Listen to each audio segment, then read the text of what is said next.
Hello and welcome back to Modeling Manhood. Just pulling into the driveway here and wanted to tell you guys about carpooling. Carpooling, uh, I've done it for years. Used to carpool back and forth to college. However, I could get a ride to college or home from college to help out on the weekends or just see family and friends.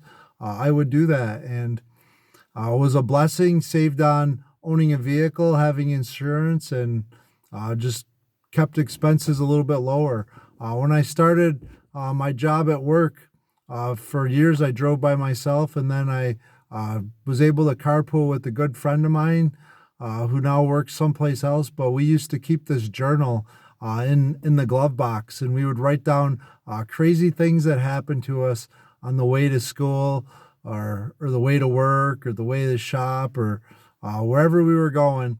We would just write things in the notebook, like crazy things that almost took us off the road, or animals that jumped off a giant rock one time, like the size of a pickup truck that must have came off a truck or a trailer, a truck hauling cattle that lost its brakes and went flying through a fence in front of us while we were coming around a bend. But all these crazy stories, things that we would put in the vehicles, riding home on rear ends for project vehicles or car parts that we were trying to sell.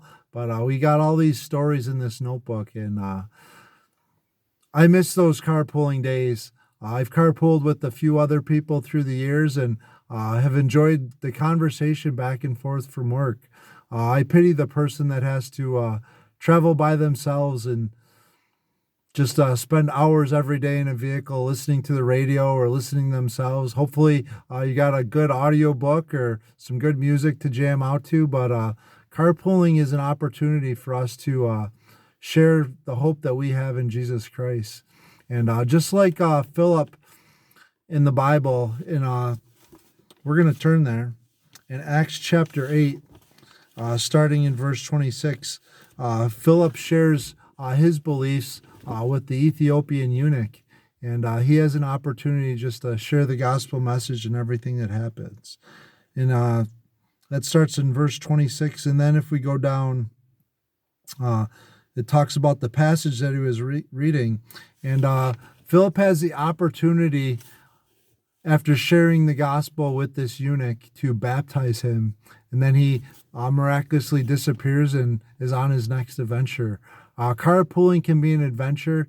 I know a lot of states have, like, if you go all the way over on the fast lane, you can only be in that if you have more than two passengers. And every once in a while you see like somebody getting pulled over and getting ticketed for having like a mannequin or a skeleton dressed up in their passenger seat. And we don't know who's going to cross our paths in a daily life. And I would just encourage you guys to take every single opportunity you have just to share the hope that you guys have in you.